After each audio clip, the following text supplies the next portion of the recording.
Hi everyone, a very good afternoon to you and welcome to the Baden-Württemberg area of Germany. It's Hockenheim for round 3 of our Ferrari Challenge, Trofeo Pirelli and Trofeo Pirelli Am Racing. 30-minute race plus 1 lap. It's the second race of the weekend, and thankfully the weather conditions have improved significantly from qualifying this morning, which took place very much in the wet, but now as you can see it's dry and even the sun is beginning to shine a bit.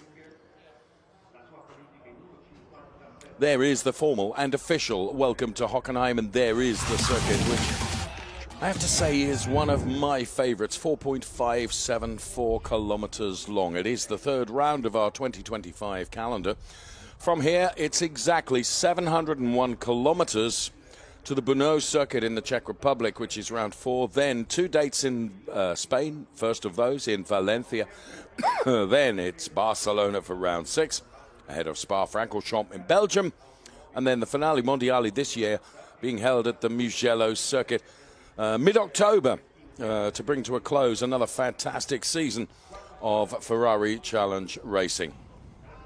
30 degrees the track temperature, the air temperature is 18 degrees. There's just 9 kilometers per hour or so of wind around at the moment, and that's a lovely shot of our grid made up of both Trofeo Pirelli and Pirelli Am drivers. Now, you can easily distinguish between the two categories. The Pirelli drivers, like you see there with Felix Herziger, the number 30 car, it has a red strip across the top of the windscreen. If it's an Am driver, then it will have a white strip across the top of the windscreen. Having a green strip across the top of his forehead is my co-commentator, Nico Spelek. Hello. I didn't know that. Good afternoon, everybody. Welcome to Trofeo Pirelli here at Hockenheim.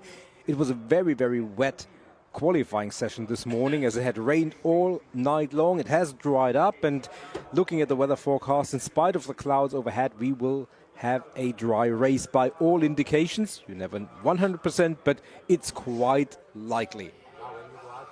Jasin Ferati, the ML Ferrari racing driver, will be going from P2. Now, in his quest to get to P1 during qualifying earlier on today, he put the car in the barriers. He was pushing so hard and not too much damage was done, but the ML Ferrari racing team had to do some work on that car between qualifying and the race because the rear wing was damaged and 1 or 2 other little components. It was quite an innocuous touch of the barriers in the end because the gravel trap did its job and slowed the car right down. And, of course, they were not going at speeds that you would normally associate with the Ferrari Challenge cars by dint of the fact it was wet.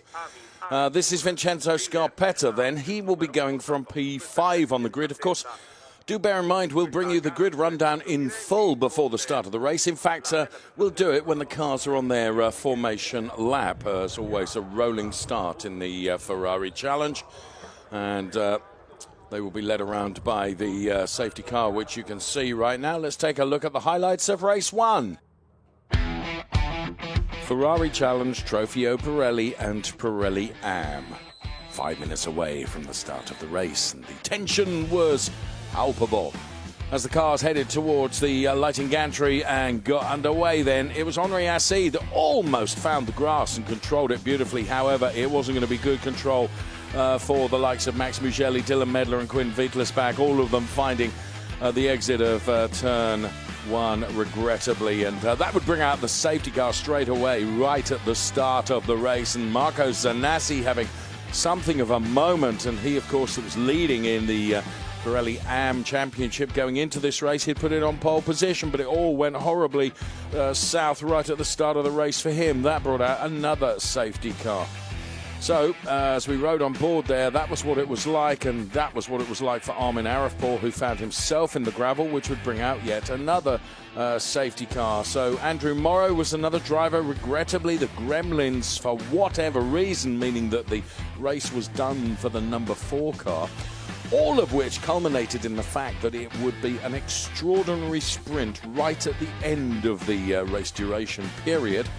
And who would be successful? Well, of course, a number of drivers trying to have a go, including Herbert Geis and Hanno Laskowski and David Akabadze and David Gosner then going out into the runoff area. It would be Felix Herziger that would eventually win for the Pirelli drivers, and then for the Pirelli Am drivers it would be the Scuderia Prague racing driver Hendrik Viol that would be Victoria.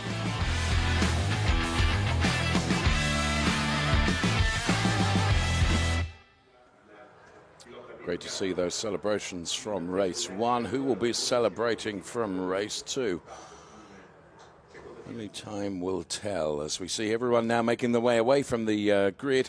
And it will be just the essential engineer that will be left on the grid, along with the car and the driver. All other non-essential personnel will be asked very politely to leave the grid.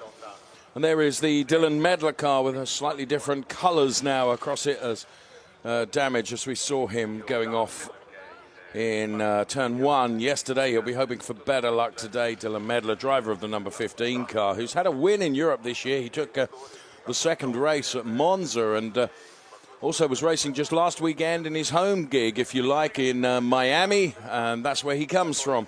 Does Dylan, and he's a great addition to our Ferrari Challenge Europe lineup. And there is Henri Assi taking on some water just ahead of the start of the race, Nico. Yeah, Henri Assi was our champion in Coppershell last year, was elevated to Trofeo Pirelli Am and did so well that he was elevated once again, is now competing in Trofeo Pirelli, did a good job in qualifying, P6.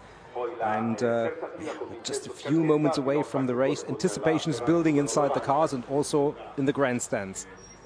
Absolutely. So, Felix Herziger, P1 for our Pirelli drivers, for our Pirelli Am drivers, Hendrik Vial. But delighted to welcome to the grid this weekend the Radici Automobili driver, Enzo Trulli.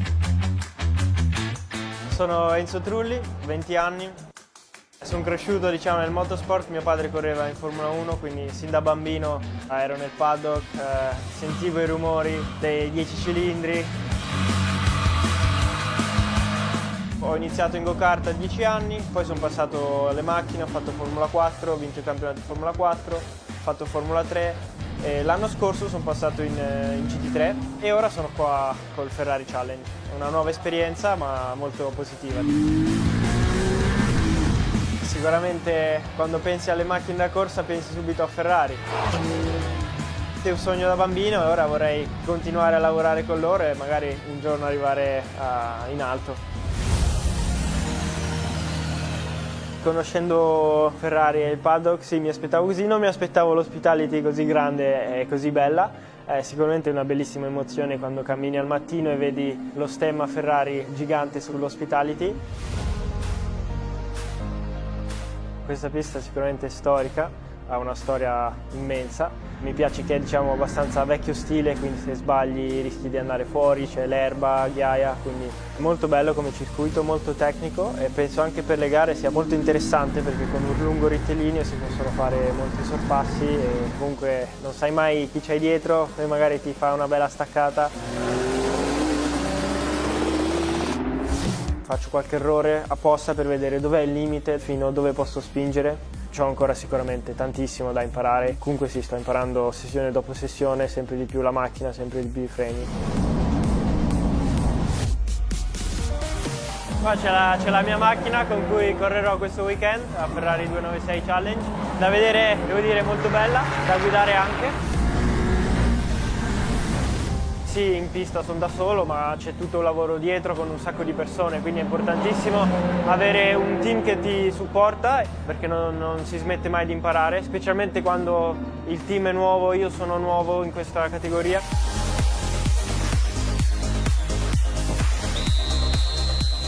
Seguite le gare del Ferrari Challenge, sarà un weekend interessante in una pista fantastica come Hockenheim.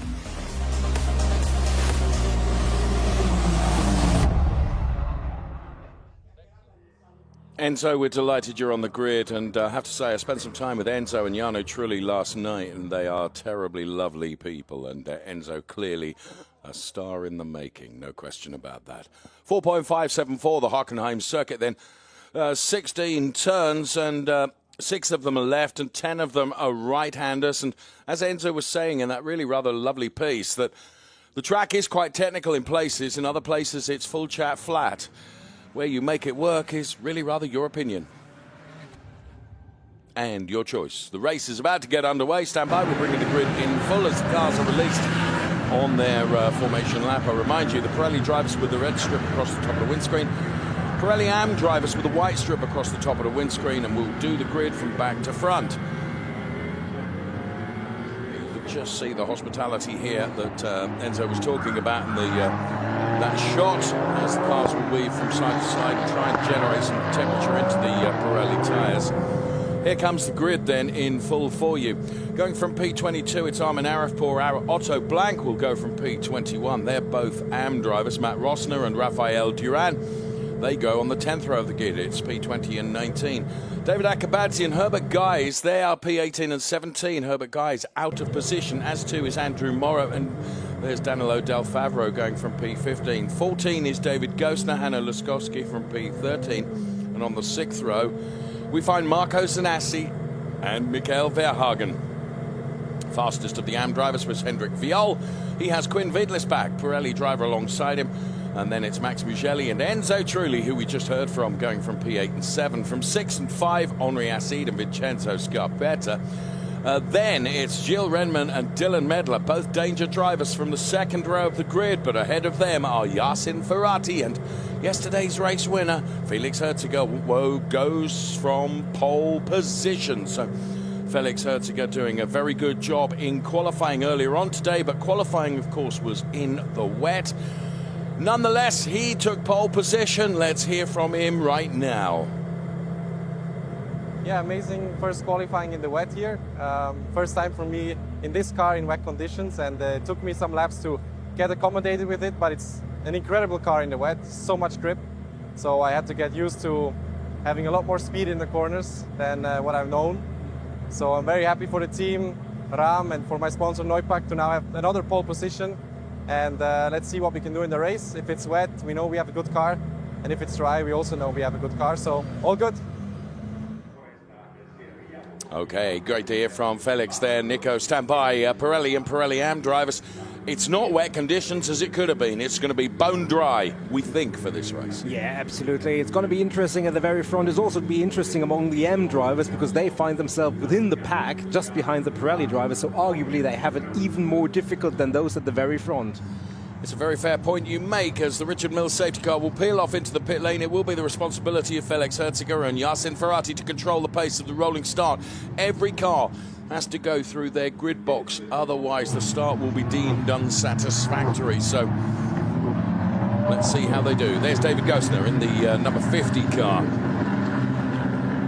It's a big grid of cars, some 22 of our Pirelli and Pirelli AM drivers. We throw the lighting gantry to the top of the screen for you. Every driver, you must go through your grid box before the start of the race gets underway. Let's go racing, drag race to turn number 1 then, and Felix Herziger and Jasin Ferati hanging it around turn number 1. Hendrik Viol looking like he's okay, and Jasin Ferati is absolutely determined to stay with Felix Herziger and try and make a move right at the start of this race. He's not going to be able to hang it around the outside going through turn number 2, and that disadvantages him and plays into the hands potentially of Dylan Medler and also Gilles Renmans, possibly. So it is Felix Herziger leading from Jasin Ferati, and here side by side there's an argument going on for that P3 place, I would suggest. It's P4 and P5 actually that's being contested. Dylan Medler has made P3 his own. He's looking for P2 as well. Henri Acide trying to come around the outside. The start is under investigation. Quelle surprise, as a number of cars have gone off at the hairpin. I didn't see quite what happened to that, but whilst all that is going on, Felix Herziger is just getting about his business. Marco Zanassi, I think, has put himself ahead of Hendrik Viol. Yeah, Marco Zanassi absolutely with a blistering start, and now, as you can see, Hendrik Viol has fought back, has clawed that P1 position in class back. Lots of things going on, left, right, center, everywhere. We've got Pirelli AM drivers ahead of Pirelli drivers, and as you said, Zanassi had been at the front, but Hendrik Viol just captured that P1 back. No question. Felix Herziger leading the race overall. And not only leading the race, doing exactly what he did yesterday, and that's trying to eke out the gap already. And it's over the last timing line, the sector line, it was 8.92 tenths that he'd got. I reckon it might be even more than that. No, 8.71.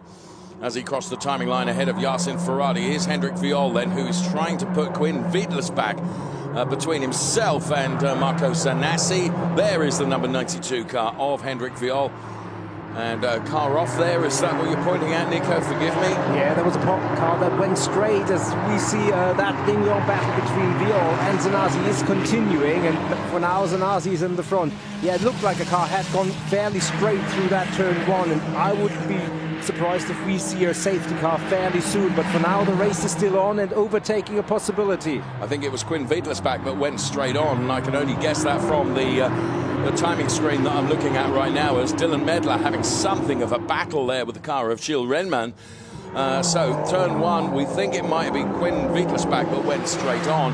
But you're right in that Marco Zanazzi did get back by Hendrik Viol. They're trading places for that P1 in Trofeo Pirelli Am at the moment. But for Trofeo Pirelli, Felix Herziger, Jasin Ferati, Dylan Medler.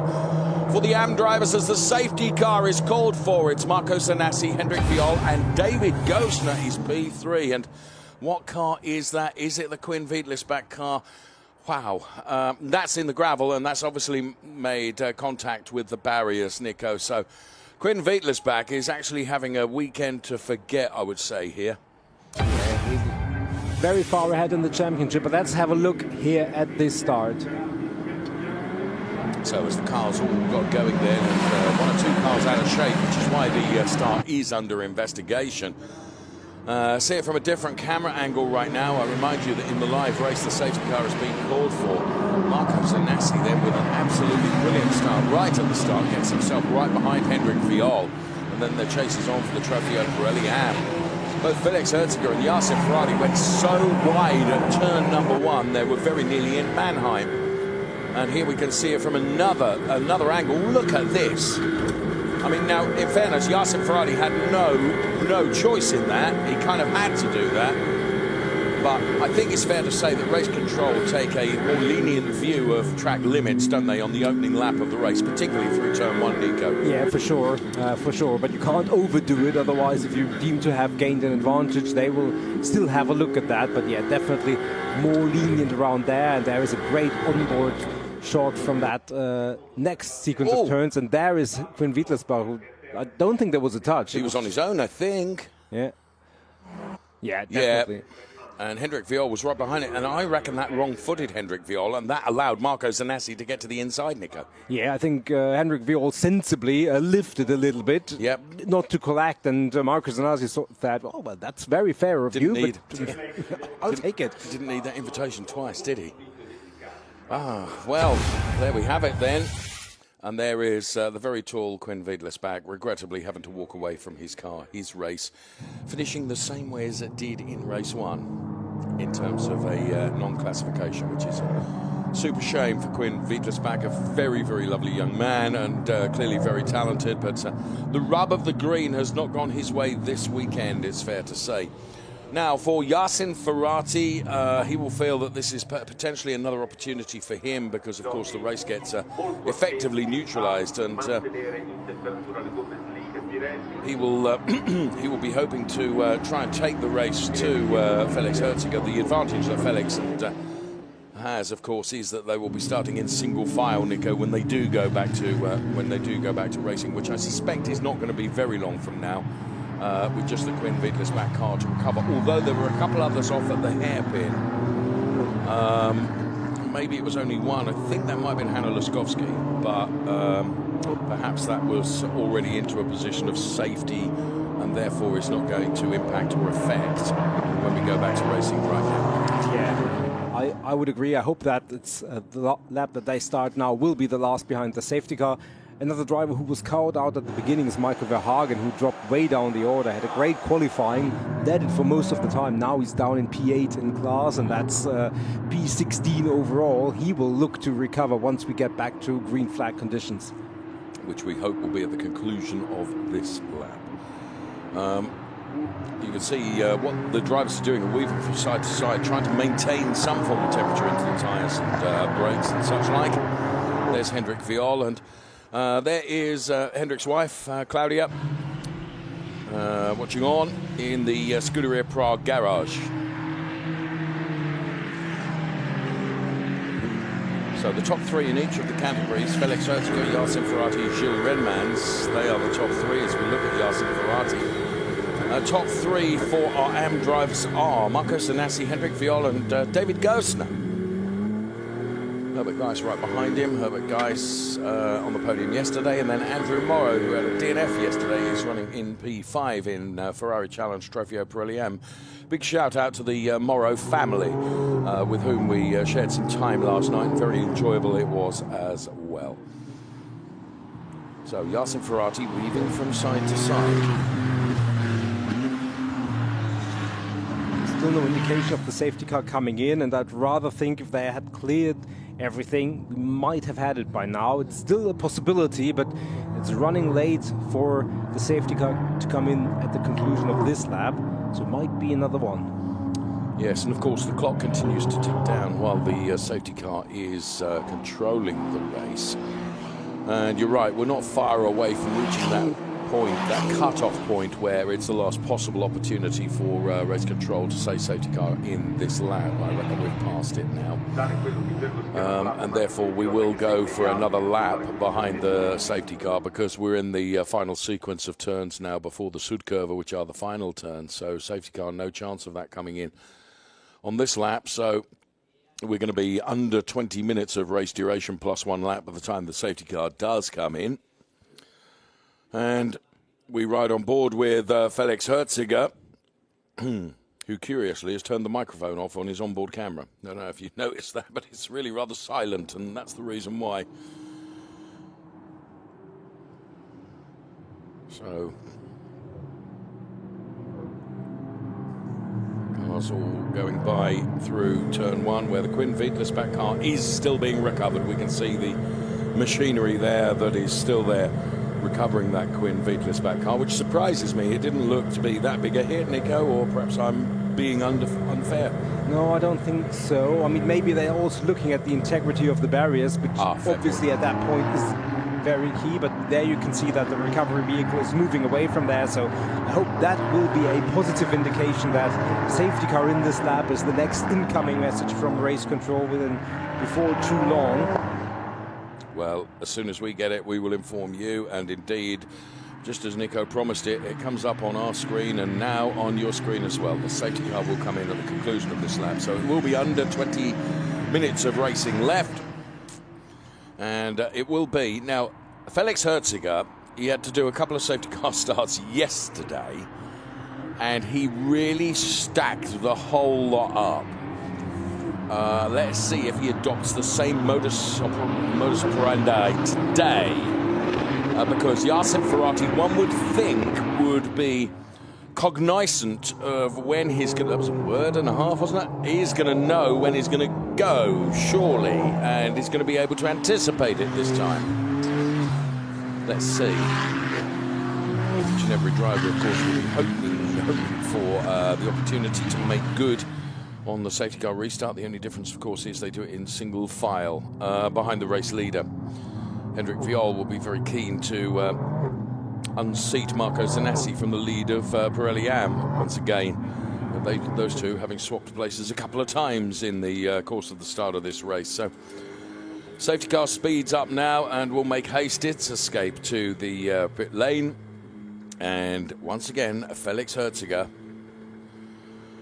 he's almost in anti-stall mode, isn't he? He's really backing them up, Nico. Yeah, absolutely. He's really, really slowing everybody down. And he could sell ice creams, couldn't he? He is deliberately stacking them up. He's gone for it now. How did Jasin Ferati anticipate that? I would suggest not very well on this occasion. So Felix Herziger, he went earlier than last time. Yeah, he did. I think Jasin Ferati did a decent job, but obviously as the leader, you're always advantaged. I think Hendrik Viol did a fairly good job in terms of staying with Marco Zanassi, but in front of Zanassi, there's a huge gap, as you can see in the background. Yes, that's Henri Acid is the last car, isn't it? In the Pirelli runners before we get to the Pirelli Am drivers, and there they are with Marco Zanassi leading Hendrik Viol. It's Max Mugelli ahead of David Gosner. And right now, Gilles Redmond's taking a look at the car of Jasin Ferati. So here's Herbert Geis then, just taking a look at the inside of David Gosner. He wasn't able to do anything about it, but he will be worrying David Gosner, that's for sure. Onto the Parabolica right now. Dylan Medler sets the fastest lap, and there are a number of drivers that mean business. going into the hairpin. Dylan Medler on the outside, the number 34 car of Enzo Trilli on the inside. That was a good overtake. Yeah, textbook, absolutely. There is Hendrik Viol chasing Marco Zanazzi. Behind them is Max Mugello, a Pirelli driver, and then follow David Gosner, Herbert Guys, and Andrew Murray, the next three, who will be vying for that final podium spot or potentially even more, depending on what happens with this couple. So Enzo Trilli ahead of Vincenzo Scarpetta, and Dylan Medler finds himself in P4 now, and next in his target sights will be Gilles Renmans. So here's Hendrik Viol staying with Marco Zanazzi in the fight for P1 in our Pirelli AM drivers. And there we cross back to the Scuderia Prague garage once again to see the interested parties keeping an eye on what the driver of the number 92 car is able to do. Felix Herziger is able to confirm his position in P1, and Jasin Ferati is some 7.5 tenths behind. Then it's Gilles Renmans, then Enzo Trilli, ahead of Vincenzo Scarpetta and Dylan Medler and Henri Acide, and then it is Marco Zanazzi and this driver, Hendrik Viol, who are P1 and P2 in the AM drivers. Now, for them, they've got, car number 9 has got a drive-through penalty, and that's Danilo Del Favaro for an incorrect starting alignment, and so has car number 33. And that car, of course, is the car of Michael Verhagen, who you said has had a torrid time of it. And car number 90 with that as well, Vincenzo Scarpetta. So that is going to elevate Dylan Medler. So we're seeing all those in our message batch, and one by one they appear on your screen as well. So 3 cars with drive-through penalties for incorrect starting alignment. What that means is the rule on the rolling start, Nico, is that every driver has to have at least 2 wheels that run through their grid boxes. And if they don't do that, then they run the risk of a penalty. And quite clearly, race control feel that 3 drivers did not start the way they should have done. Yeah, absolutely. It's just to keep the lines in order and not everybody being left, right, and all over the place on the start. And that is something that if you run behind another car who is not doing that, you're very much tempted to do the same mistake, because that is what your reference point is. Yeah, you're not looking down at the tarmac necessarily. Exactly, which is difficult in how low the drivers sit in the cockpit anyway. So it's effectively a little bit of a error that's instigated by the one at the very front. Yeah. Follow the leader, and sometimes that doesn't pay dividends for you. Right, there is car number 77, the car that's driven by Gilles Renmans, and already Danilo Del Favaro and Michael Verhagen have dived into the pit lane to take their drive-through penalties. You'll see them dropping down the order on the graphics on the left-hand side of your screen, and Vincenzo Scarpetta doing exactly the same as well. And so that does nothing for the order of the top 3 in each of the categories. It remains Herziger, Ferati and Trilli. Trilli getting ahead of Gilles Renmans. I'm not sure we saw that overtake live, did we? So Enzo Trilli now in a podium place, having got by Gilles Renmans. So Enzo Trilli obviously really finding it this afternoon, Nico. Yeah, the one bad news that I have for Enzo Trilli and his fans is that I'd be quiet if I were you. he's already got 3 track limit excursions. That means 1 more over the remaining 14 minutes would mean he would pick up a 5-second penalty. So he is among the top runners at most danger at this stage. So he really has to keep it clean and tidy for the rest of the race. Your colleague alongside you may give you a slap for that. I would, it's perilous. It's a perilous position with 13 3/4 minutes plus 1 lap remaining. Keep it within the white lines, Enzo, please. But the advantage that he has is that he's pulled away from Renman, so he's not under immediate danger. No. So he can really focus on nailing every apex and especially the exit of the turns. And I'm sure that's what he will be told, and that's what he will be doing. I think the problem might come when he gets close enough to Jasin Ferati and there begins a fight. But we'll worry about that if we get to it. In the meantime, Marco Zanazzi is continuing to lead Hendrik Viol, and David Gosner has not been overtaken by Herbert Guys for the moment. Could this be an opportunity for Herbert Guys to maintain his podium placing, or is he going to be usurped by David Gosner? We will see. what have we got? 13 minutes plus 1 lap. Jasin Ferati has not allowed Felix Herziger to get away. So on board, is that Dylan Medler, Nico, or was that was Gilles Renman, was it not? And that's why, I mean, Enzo didn't really have to work too hard at that overtake, did he? Yeah, no, you're right. That was definitely the overtake that we didn't see. And thanks, guys, for finding that and making sure that we all got to see it. And yeah, Enzo Trulli picks up a P3, but he also picks up a 4th track limit warning. And that, unfortunately, will undo that overtake. 5-second penalty, and that will drop him provisionally all the way down to position 8 or 9 overall. But it's still a long distance, and now he has to focus on just being as quick as possible to hopefully undo as much of that penalty as possible. Now it is officially announced on our timing screen, 5-second penalties. It's well communicated in the driver's briefing in terms of track limits are ruled with a rod of iron. 3 times, 4th time, you're getting a penalty. And actually, the penalty escalates, Nico, if they continue to do that. Yeah, you effectively get 3 freebies almost, then you get a penalty, another 3 freebies, and then it gets to 10 seconds, later 25 seconds. At some point, someone might throw a flag at you. Yes, we haven't seen that, and we hope that that won't happen. But, right, that changes the face of the podium places then for our Trofeo Pirelli drivers. And they're inside the garage of Enzo Trulli, which is Radici Automobili Sanassi Racing.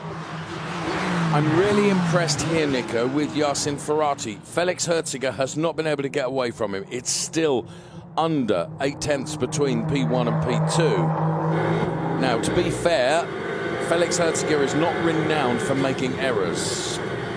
And Jasin Ferati is also on the cusp, Nico, of falling foul of the race direction team, because he's got 2 track limits excursions. Now he can afford to take 3, can he not?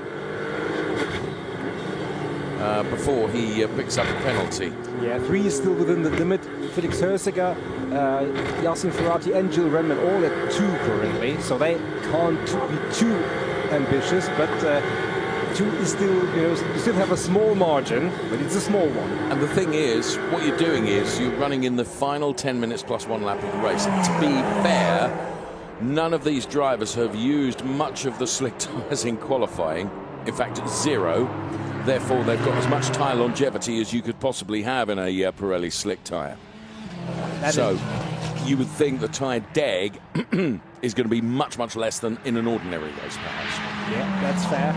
That is fair. But when you're battling with another driver who has got the same situation, you might still be pushed over the limit every now and then.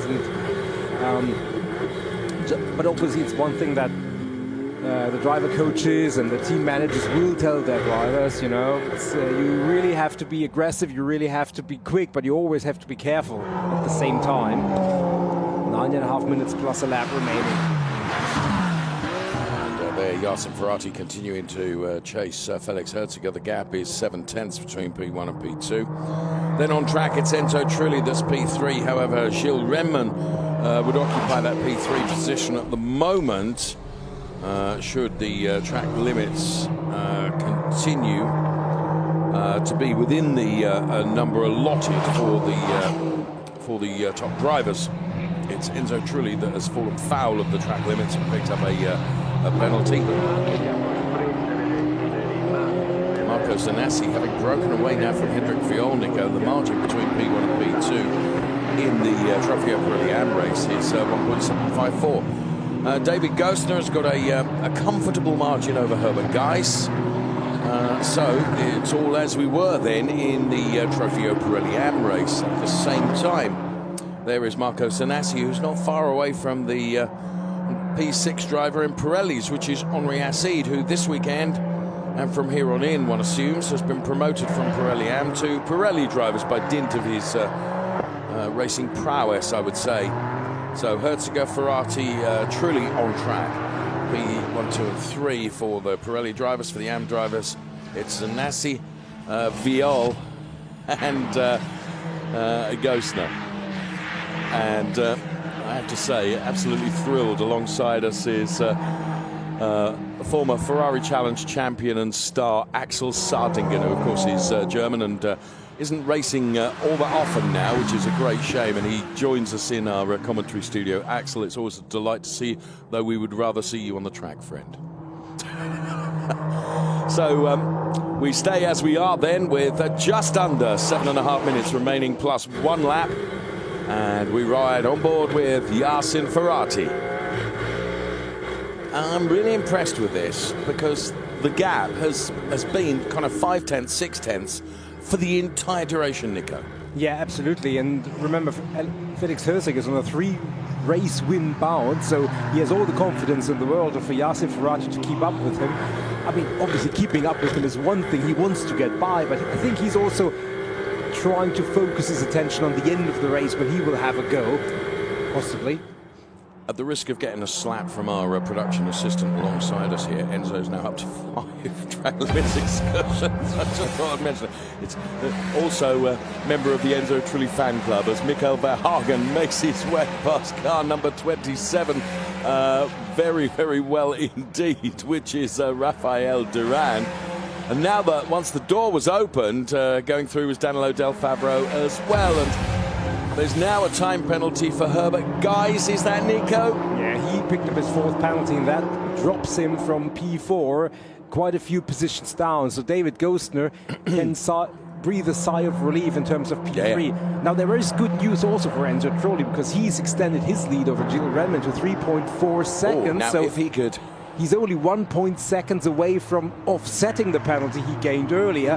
The only caveat is he's not allowed to pick up 2 more. So it's this fine balancing up of risk and reward and aggression and patience. We ride on board with Herbert Guys, who has picked up a time penalty of 5 seconds for track limits, which is a great shame because Herbert Guys has had a run of podiums. This would have been his 3rd if he'd taken a podium today. And I was saying to his driver coach earlier on today, because Herbert has been a fantastic driver to watch. And Harald Krocik, who looks after him, I said, come on, the win this season isn't far away. And in typical Harald Krocik style, he wouldn't commit to anything. But Herbert Guys is a great driver, great character, as indeed all the Ferrari Challenge competitors are, as Felix Herziger now begins to open up a bit more of a margin, if I will, very nearly a second between himself and Jasin Ferati.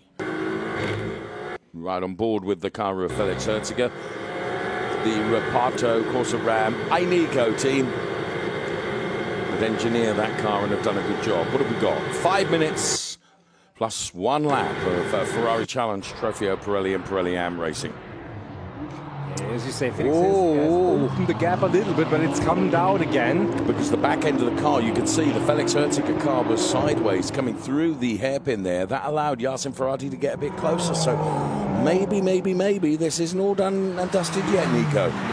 As we know in the Ferrari Challenge, it never is until the race is over, and sometimes even after the finish line. I mean, we've seen races decided and flipped on the final few meters after the final turn even. So things happen in the Ferrari Challenge, and likewise, Henrik Viol and Marcus Zanazzi, the gap is also down to less than a second. So even in the Ams as well, it's not all over yet. Allow the plot to thicken. We allow. And so it will. With 4 minutes plus 1 lap, Felix has really just got to hold on to this. Neither of them can afford to run foul, though, of the track limits in their final desperate attempts to hold on to their respective places, or indeed gain 1 place, as will be the case with Jasin Ferati, of course. Yeah, likewise for David Gostner and Andrew Moore, both sit at 3 track limit warnings, so they are both still in a reasonably good position in class. In David Gostner's case, actually a podium. Now, he could theoretically probably afford it, but he wouldn't want to because it would leave him vulnerable. Right.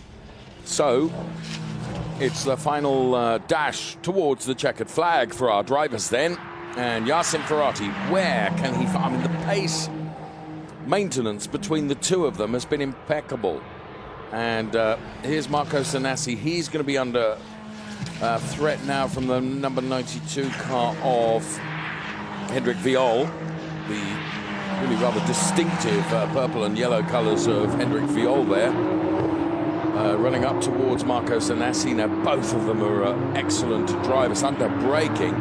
No question about it. Viol is able to get much closer, but what that does, that compromises your momentum out of the hairpin, and that's where Marco, being just a little bit smoother, was able to get away, Nico. Yeah, indeed. We've got 2.5 minutes. Probably by the time the leaders have crossed the timing line, it's going to be 2 more laps potentially. We'll see. It could be 2 or 3, depending on when exactly they cross the line. Something we will keep an eye on. And I think for Hendrik Viol, it's going to be, oh, let it be another lap. I really need that extra time. And I think he will get his wish. Okay, well, you're across the timings. I'm across pretty much nothing, really, other than saying what I can see, which is Hendrik Viol doing everything he can, but Marco Zanassi, I think, is managing this really well, Nico. Yeah, he is. I mean, he had a terrible day yesterday, but he's recovered the form that he had in Misano, and he would so dearly love to get back on his winning ways and potentially regain championship P1, or at least narrow the gap. Jill Renman has picked up a 3rd track limit warning, so he's now on the edge, and that means 1 more and Enzo Trulli, and he would have the same penalty mid-second. So the clock really thickens as the gap between them is up to 4 seconds. So lots of ways this could still go. This is extraordinary, isn't it?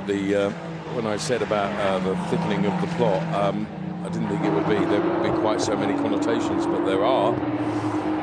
Hendrik Viol then closing in once again under Marco Zanassi on braking, but Zanassi is just super smooth and manages to get the car around the hairpin with no problems at all. In the meantime, you can see Michael Verhagen, Nico, is one of the most entertaining drivers from Ferrari Warsaw that you are ever likely to see. If ever a driver can give it 100% plus some, it's that man. And as they all head up to the hairpin with Danilo Del Favro in the mix as well, and Danilo to the inside, he's going to get 2 in 1 and then loses the back end of the car. And I think that was the save of the day from Danilo Del Favro, Nico. That car was properly sideways.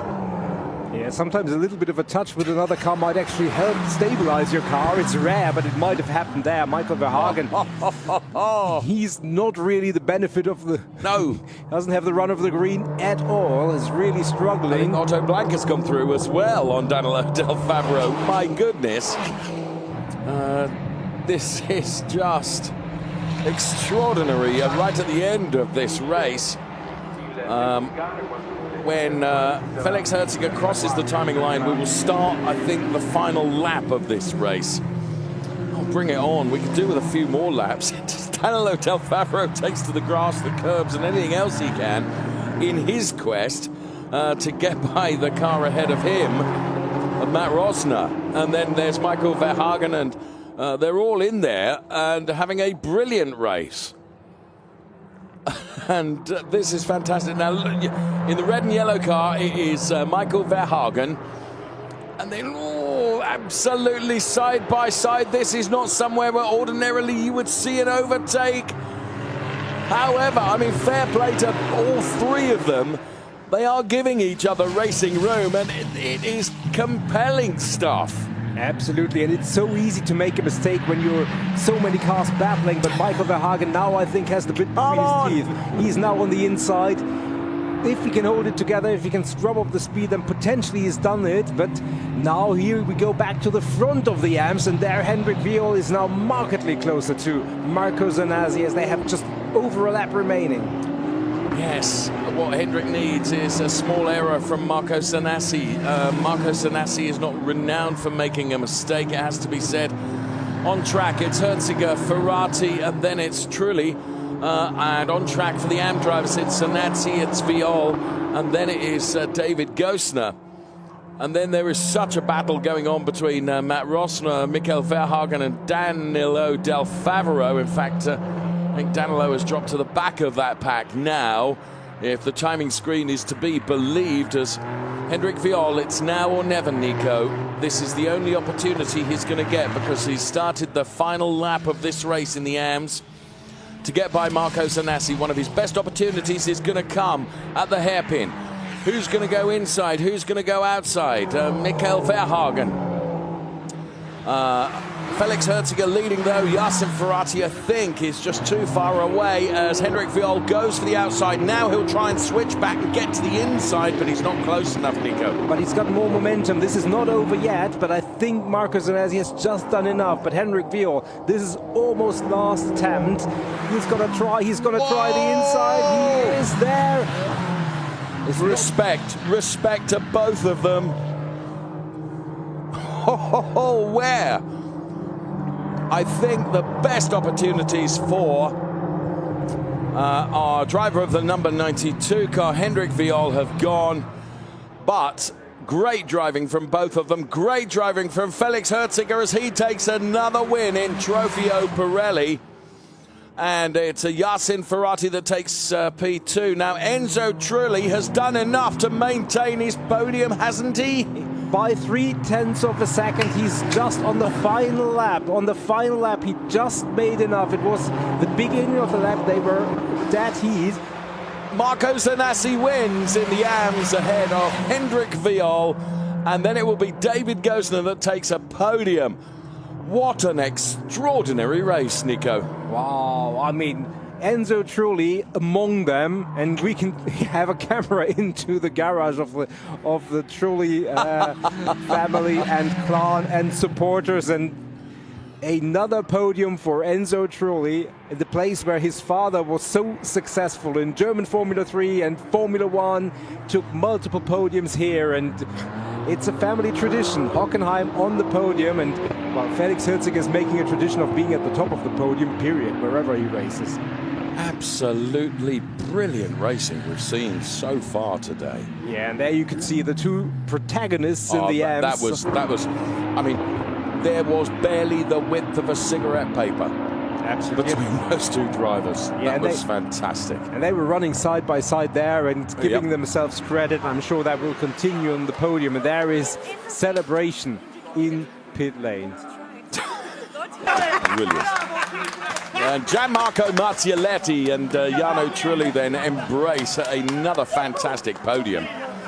We spent some time with them yesterday. I mean, thankfully, both Enzo and Jarno are certainly more communicative in English language than poor Gianmarco is. And the Marzioletti family are lovely. Absolutely lovely. Felix Herziger, Nico, is one heck of a driver. Yeah, Jasin Ferati gave him everything that he could handle, but he did, and there are the results. Felix Herziger taking P1 from Jasin Ferati and Enzo Trulli. Then it was Gilles Renman, Dylan Medler, Henri Acide, Max Mugelli and Vincenzo Scarpetti ahead of Quinn Wiedlisbach, who of course ended up in the barriers, which was very sad to see. We'll bring you the AMS result as well, where it was Marco Zanassi ahead of Hendrik Viol and David Gosner. Then it was Herbert Geis, David Akabadze, Andrew Morrow P6, Michael Verhagen and Matt Rossner. Then Danilo Del Favro, Otto Blank, Rafael Duran, Armin Arifpour and DNF for Hanno Laskowski. Cars into Parc Ferme then, each and every one of the drivers deserving immense congratulations because they did a fantastic job, Nico, and that was a true example of just how good the racing in the Ferrari Challenge is. Absolutely, and shout out also to David Gosner, who had a boring race compared to everybody else that we've been talking about, but he finishes in P3. Felix Herziger, fourth race win in a row after a atrocious start to the season, I think is fair to say, in Monza. He's completely turned it around. It was pants, wasn't it, at the beginning of the year, I think it's fair to say, and I think he would be the first to admit that, but my goodness, talk about a turnaround, Nico. Yeah, and there is David Gosner and... Massimo Pepe then from the MP Racing team offering his congratulations to David Gosner as well. Absolutely, and there is, there you can see Hendrik Viol, Marco Zanassi, great respect to each other. I mean, everybody there in Park Fermé. There is David Gostner with the Gostner clan. They actually have to prepare for their own race in just a couple of minutes, but yes, they take the time out of their preparation to support David. Well deserved. I agree with you. I agree with you. So Corinna to the left, Thomas Fahrer to the right-hand side, and well, we'll be hearing from our respective race winners in moments from now, I feel sure. Ludovica will be as across it as we were in terms of what a phenomenal race that was, and we'll be asking some probing questions, I do not doubt, of our two race winners in just a few moments from now. Well, we had everything thrown at us, from penalties to overtakes on track, and let's hear right now from Felix Herziger, P1 again. Felix, congratulations. It was a perfect weekend for you. 2 pole position and 2 win in a row. How do you feel? Amazing. I think it couldn't have been better after what happened in Monza. Now we had success in Misano, now in Hockenheim. Can't wait for what's going to happen in Brno. I have an amazing team, the best engineers, the best team boss, the best sponsors, the best partners. Yeah, can only go up from here, and very excited and very thankful. Thank you so much. Congratulations. Thank you. Merci. Well done, Felix. Nice to hear from you. Quite know how it can only go up from here. Where are you going to take it then? Can't do any better than winning, can you, Nico? Well, 16 in a row. Yeah, well, yes. 50. He can't only do 15 in a row this season. Of course. It would be nice. He would take it. Marco Zanazzi, he had his low yesterday. He's back to the heights. Very much so. And it was really nice to see the immense respect between both Marco Zanazzi and Hendrik Viol. Lovely to see. And I doubt we will hear it in his own words.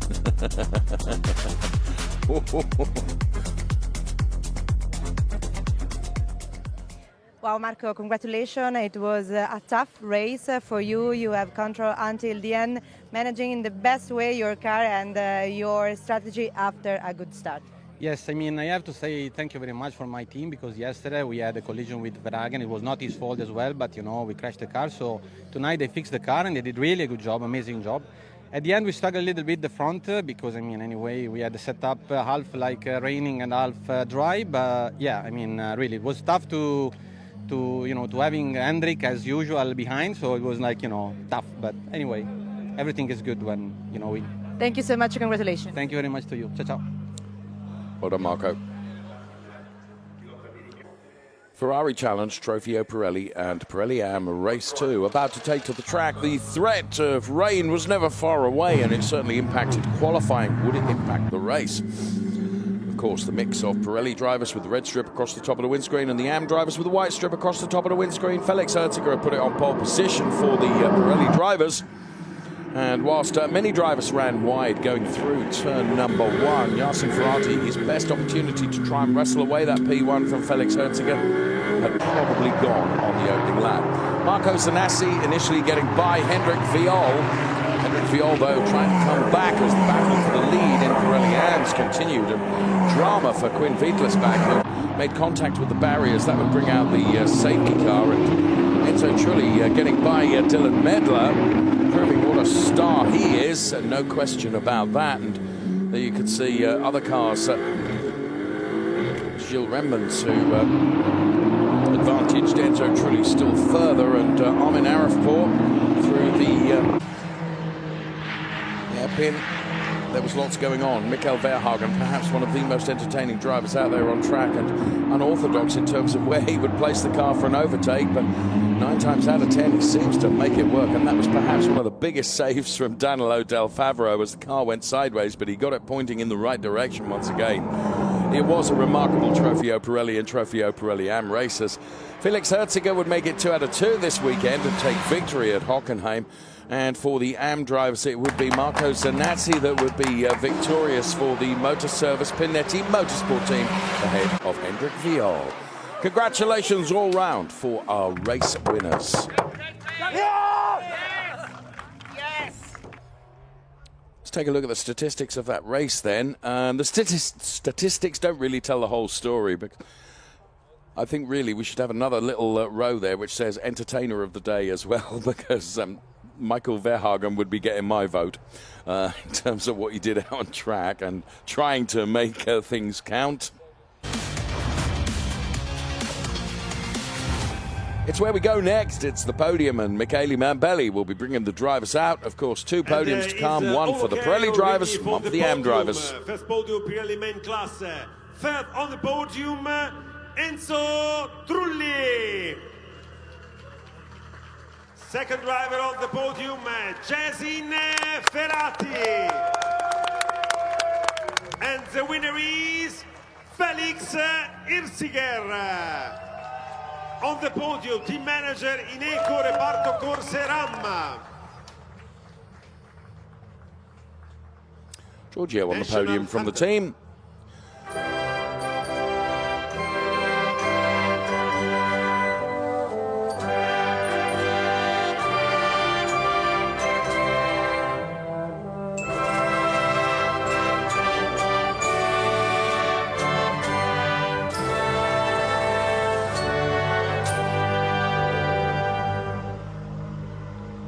Claps for the winners. The trophy are presented by Davide Rigon. Ferrari factory driver Davide Rigon then will be in charge of trophy presentation duties. First of all to Enzo Trulli. Well done, Enzo. Radici Automobili Sanassi Racing Team driver. And up next is Jasin Ferati, who takes another P2 trophy, and the 8-foot-tall Felix Herziger takes P1. And of course, the Copa Teams trophy will go to the Ineco Reparto Corse RAM team, and Giorgio Sanaggiotto receives that trophy on behalf of the whole team. And there they all are. Lucio Vagani from Pirelli Motorsport makes the Pirelli trophy presentation to Felix as well. Everyone together for the photographs. Davide and Lucio. Okay, drivers, lift your trophy. Okay, lift. Up your trophies, please, drivers. Thank you. The focus of the world's media is upon you right now. Amazing. Lucio and Davide. So everyone escapes, and who's going to win the champagne race? It's going to be Herziger. Over without champagne.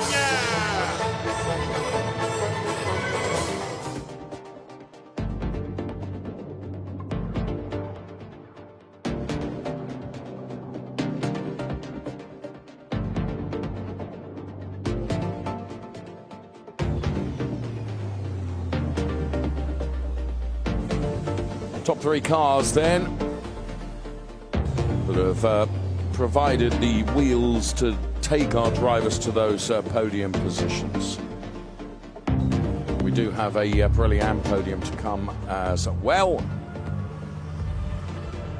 Meantime, in the Trofeo Pirelli Drivers' Championship, it's Felix Herziger P1, Jasin Ferati P2, Gilles Redman P3, then it's Vincenzo Scarpetta, Quinn Wiedlersbach, Dylan Medler, Björn Grossman, and then Max Mugelli. Enzo Trulli, look, he's already got points on the board ahead of Luigi Coluccio and Henri Acide.